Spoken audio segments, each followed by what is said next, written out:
मेरा 8 साल का बेटा है। वो पार्क में खेलने जाता है तो दूसरे बच्चे उसे अपने साथ खिलाते नहीं। ये कंप्लेन उसकी स्कूल के लिए भी रहती है। फ्रेंड्स के इस बिहेवियर से वो रोने लगता है और ना तो स्कूल जाना चाहता है, ना ही वो बहुत खुश होकर पार्क जाता है। वो काफी इंटेलिजेंट है, पर वो किसी से भी ना नहीं सुन सकता। रिजेक्शन से घबराता है। हेलो एवरीवन, मेरा नाम है सुमिता। ये प्रश्न पूछा है गुवाहाटी से डिम्पल ने। और इस प्रश्न का उत्तर देने के लिए मेरे साथ हैं श्री तारा की फाउंडर और रिलेशनशिप एक्सपर्ट शांति पाहवा। हाँ तो शांति जी, आपके अनुसार क्या किया जा सकता है इस समस्या के हल के लिए? असल में रिजेक्शन सभी के लिए अनप्लेजेंट ही होता है। इसलिए बच्चे के लिए भी ये रिजेक्शन आसान नहीं होता। जब भी ऐसी सिचुएशन होती है और बच्चा रोने लगता है तो पेरेंट्स को एकदम से खुद भी एंजाइटी हो जाती है कि अब हम बच्चे को कैसे समझाएं, उसे क्या कहें कि वो रोए ना। लेकिन उस वक्त उसको रोने से रोकने की जरूरत नहीं होती। रुकना आपको है। आप रुकें और हालात ऐसे बनाएं कि बच्चा बात करे। वो अगर चिंता कर रहा है, ये घबरा रहा है, तो उससे ही पूछें कि वो क्यों घबरा रहा है, वो क्या सोच रहा है। आप अपने प्रश्नों से उसके विचारों में क्लैरिटी ला सकते हैं। इससे उसकी मदद होती है। इससे क्या होगा कि आप बच्चे को समझ पाएंगे और बच्चा खुद को भी समझेगा कि मैं ऐसा क्यों कर रहा हूं या मैं क्या सोच रहा हूं। एक्चुअली बच्चों को खुद भी नहीं पता होता कि वो किन किन इमोशंस से गुजर रहे होते हैं। अगर आप उनसे बात करेंगे तो वो खुद को भी जानेंगे और उनकी अपने बारे में सोचने की आदत भी हो जाएगी।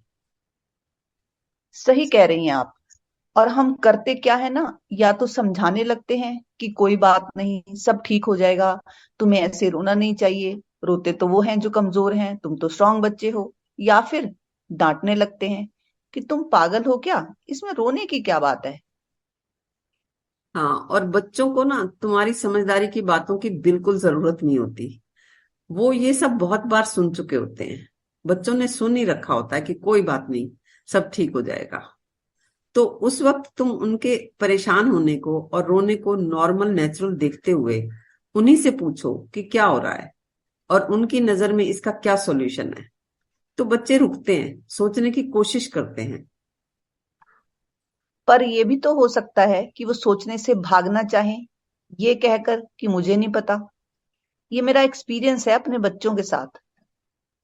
हाँ सुमिता, ऐसा भी होता है, या कह सकते हैं कि ऐसा हो सकता है। लेकिन हो तो ये भी सकता है ना कि वो किसी सॉल्यूशन के साथ आपके पास आए और आपको भी लगे कि हमारा बच्चा भी सोच सकता है। इसलिए आप रुकें और बजाय उसे समझाने के उसी से सॉल्यूशन पूछें। उससे पूछें कि अगर तुम्हारे दोस्त के साथ ऐसा हो जाए तो तुम उससे क्या कहोगे। ये सब बातें होने के बाद वो कुछ कुछ नॉर्मल होने लगे तो तुम अपने अनुभव से उसे कुछ समझा भी सकते हो। हाँ, और मुझे लगता है कि इसका एक फायदा ये भी है कि इस तरह से पेरेंट्स का काम आसान हो जाता है।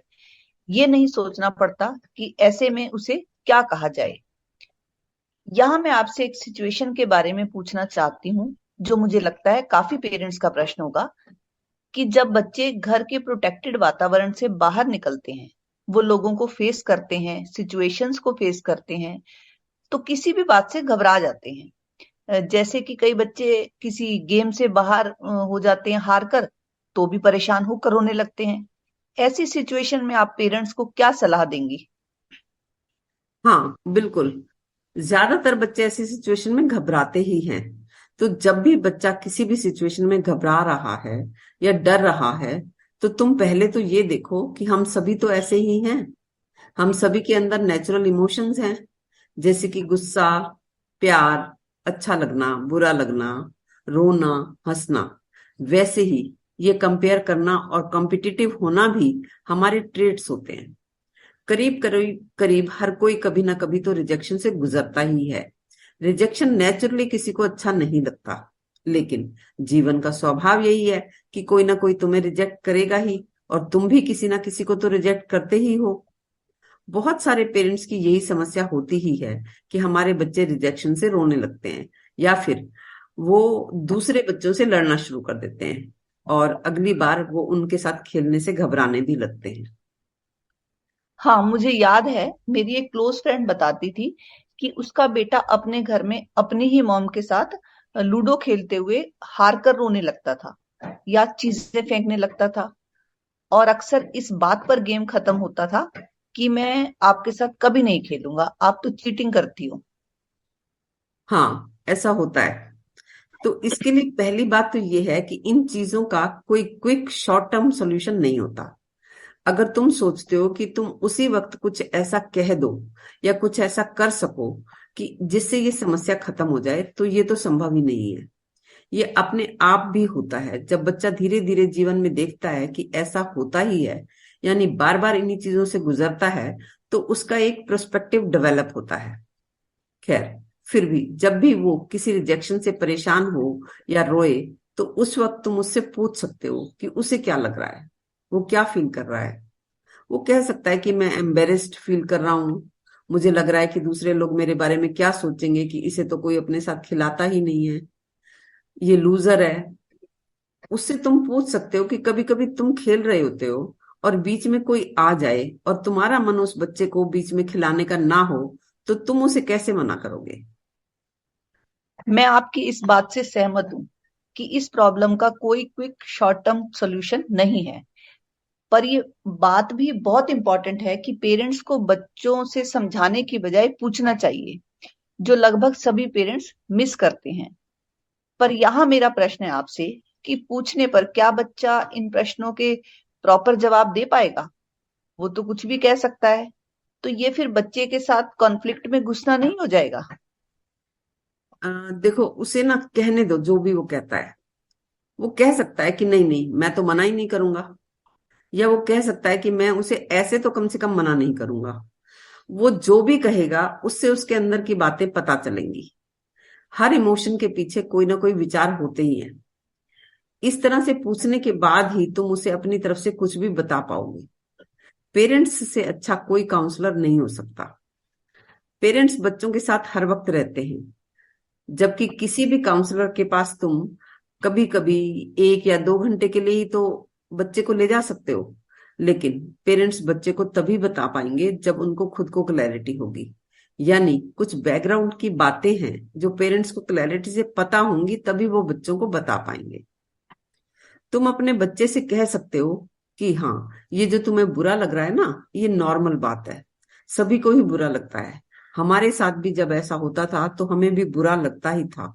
देखो, तुम्हारा मन था उनके साथ खेलने का और उनसे दोस्ती करने का, उनका मन नहीं भी हो सकता। ऐसी कभी कभी तुम्हारा मन भी किसी के साथ खेलने का नहीं हो सकता। तुम अपने दोस्त चुनने के लिए फ्री हो, लेकिन दूसरा भी तो फ्री है अपने दोस्त चुनने के लिए।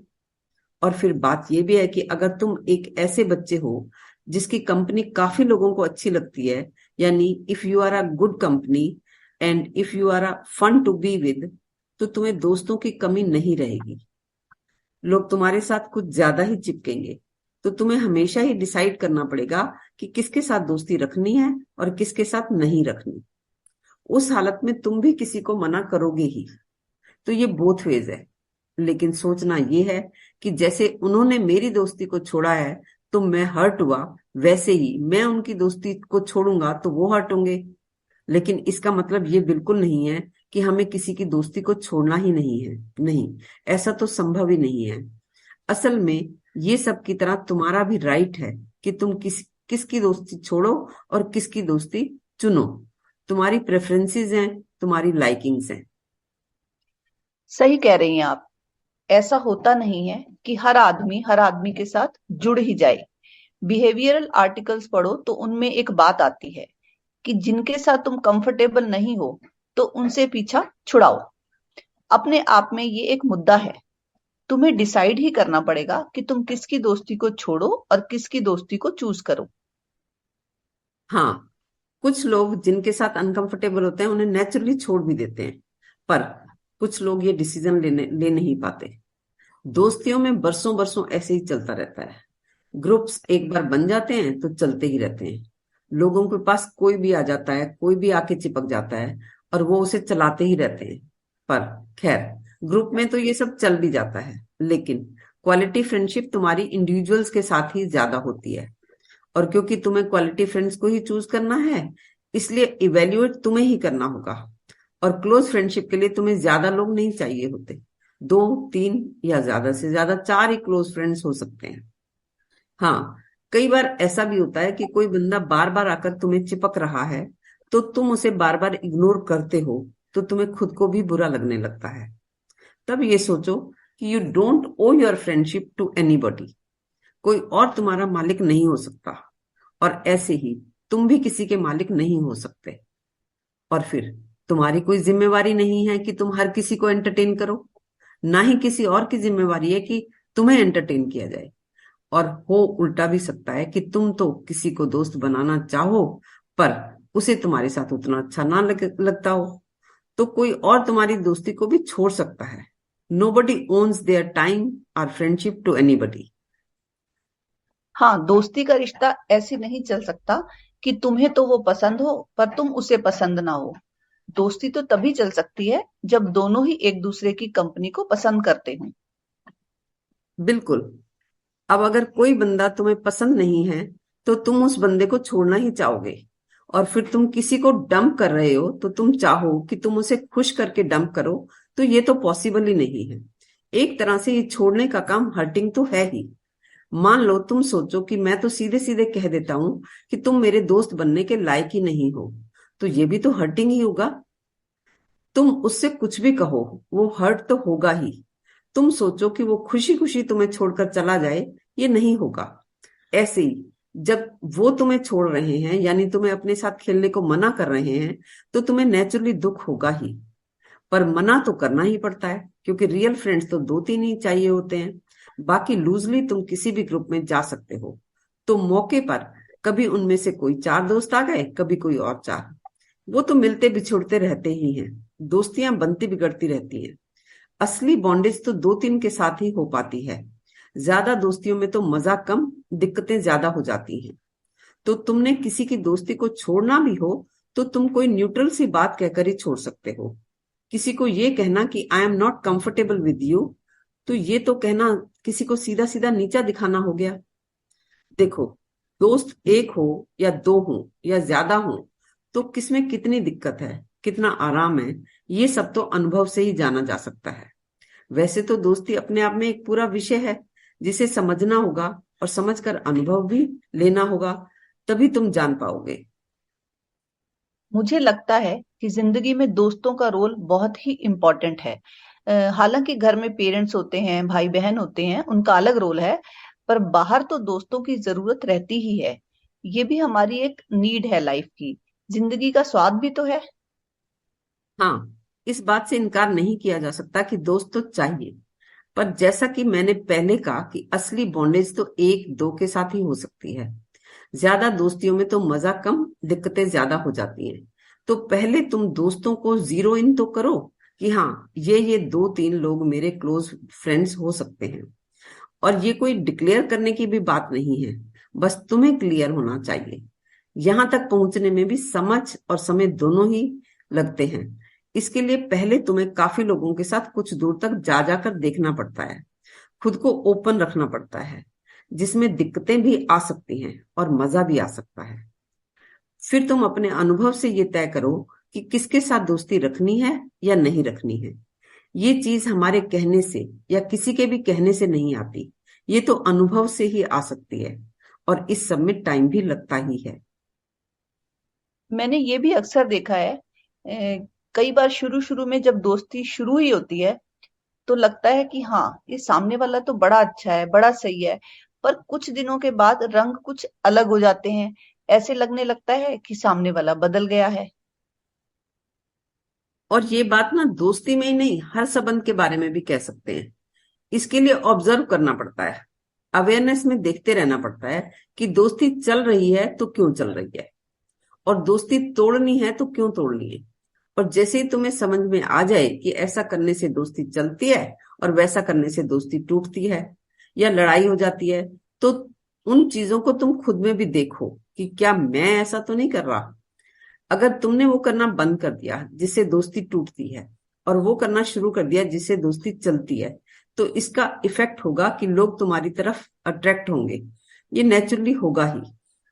असल में ऐसी दोस्ती, ऐसा कनेक्शन रेयर ही मिलता है। जो ऐसे मजे का हो जो तुम्हें चाहिए। और अगर ऐसा कोई इंसान तुम्हें मिल ही जाए तो फिर तुम उसमें अपना 100% लगा ही दो और तुम उसे लॉन्ग टर्म तक ले जा सकते हो। देखो, दोस्ती के कुछ ट्रेट्स हैं जो लॉन्ग टर्म दोस्ती के लिए इंपॉर्टेंट है। जैसे तुम हंसी मजाक करते हो, फेयर हो, कमिटेड हो, डिसिप्लिन्ड हो, यानी तुम टाइम पर पहुंचते हो, रिस्पॉन्सिबल हो, यानी किसी की कोई चीज ली है तो ठीक ठाक हालत में टाइम पर वापस कर देते हो। अगर ये सब ट्रेट्स तुम में हैं तो तुम्हारी तरफ लोग अट्रैक्ट होंगे ही। ये नेचुरल बात है, तुम भी ऐसे लोगों से अट्रैक्ट होते ही हो। और फिर everybody has right to move towards greener pasture. जो चीज अच्छी लगती है, जो बंदा अच्छा लगता है, सब उसी की तरफ अट्रैक्ट होते ही हैं।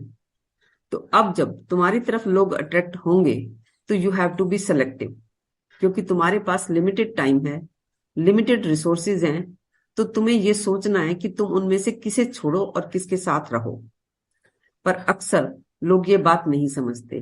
वो उस तरफ चल पड़ते हैं जिधर से ज्यादा कहा जाता है। उनका कहना होता है कि यार इतने फोन आ गए, इतनी बार कह दिया तो मना कैसे करूं। उसके घर आकर भी उसने घर आकर भी कहा तो चलो चला ही जाता हूँ, मिल लेता हूँ, कोई बात नहीं, इतना कह रहा है तो उसका ये काम कर ही देता हूँ। पूरी जिंदगी ऐसे ही चलती रहती है। खैर, जैसा कि मैंने पहले भी कहा कि ये कुछ बैकग्राउंड की बातें हैं जो कि पेरेंट्स को स्पष्ट हों तो वो अपने बच्चों को जरूरत के हिसाब से बताते रहेंगे। सब कुछ एक साथ बताना तो पॉसिबल भी नहीं है और बच्चे इतना कुछ एक साथ सुनते भी नहीं है। थैंक यू शांति जी। आज जो बातचीत हमारे बीच हुई उसे समराइज करते हुए टॉक को यहीं समाप्त करती हूँ। आज की बातचीत में हमने जाना कि जब बच्चे घर के प्रोटेक्टिव वातावरण से बाहर निकलते हैं, वो लोगों को फेस करते हैं, सिचुएशंस को फेस करते हैं, तो किसी भी बात से घबरा जाते हैं। रिजेक्शन और दोस्त ना बनना ऐसी ही सिचुएशंस हैं। यहाँ इम्पोर्टेंट बात यह है कि बच्चे इस वास्तविकता से अनअवेयर होते हैं कि जीवन का स्वभाव यही है कि कोई ना कोई तुम्हें रिजेक्ट करेगा ही, और तुम भी किसी ना किसी को तो रिजेक्ट करते ही हो। आज की बातचीत की सबसे इंपॉर्टेंट बात जो रही वो ये कि जब भी बच्चे कोई सिचुएशन आने से घबराते हैं और हम पेरेंट्स बच्चों को समझाने लगते हैं, जबकि बच्चों को समझदारी की बातों की जरूरत नहीं होती। जरूरत होती है उनसे बात करने की। अगर तुम उनकी घबराहट के समय में उनसे बात करोगे तो उनके अंदर की बातें पता चलेंगी। उनके किसी इमोशन या किसी रिएक्शन के पीछे क्या विचार चल रहा है आप जान पाएंगे, और तभी आप उन्हें यूजफुल बातें बता पाएंगे।